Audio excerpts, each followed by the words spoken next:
Таксита вместо линейки и таксиметрови шофьори като парамедици. Българският червен кръст започна обучението по оказване на първа помощ на пострадали при пътно-транспортни происшествия. Кремена Тодорова ще ни каже повече. Креми, към теб. Добър ден! Намираме се пред училището за парамедици на Българския червен кръст в село Лозен. Именно тук от днес започва да се обучават за оказване на първа помощ при пътни инциденти, пострадали при пътни инциденти, таксиметрови шофьори. Те ще се обучават в рамките на няколко седмици, но какво представлява самият проект, да видим. С наши партньори решихме да експериментираме за 4 месеца как и какво трябва да направим, за да помогнем на държавата в областта на спешната помощ. Ние не правиме частна спешна помощ, нито сме конкуренти на държавата.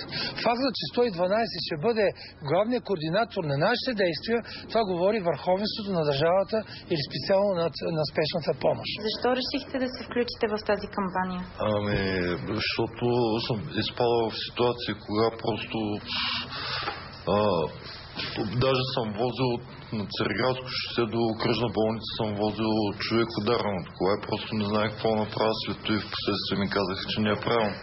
Просто трябва да знам какво трябва да правя в такива ситуации. Защото ние сме хората, нали, които сме постоянно на улиците и доста често изпадаме в такива ситуации.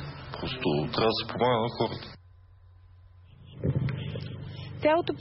Цялото обучение на таксиметровите шофьори ще продължи общо 4 месеца, като общо ще бъдат обучени 80 таксиметрови шофьори. След завършването на самият курс, всеки един автомобил ще бъде оборудван с медицински принадлежности за оказване на първа помощ.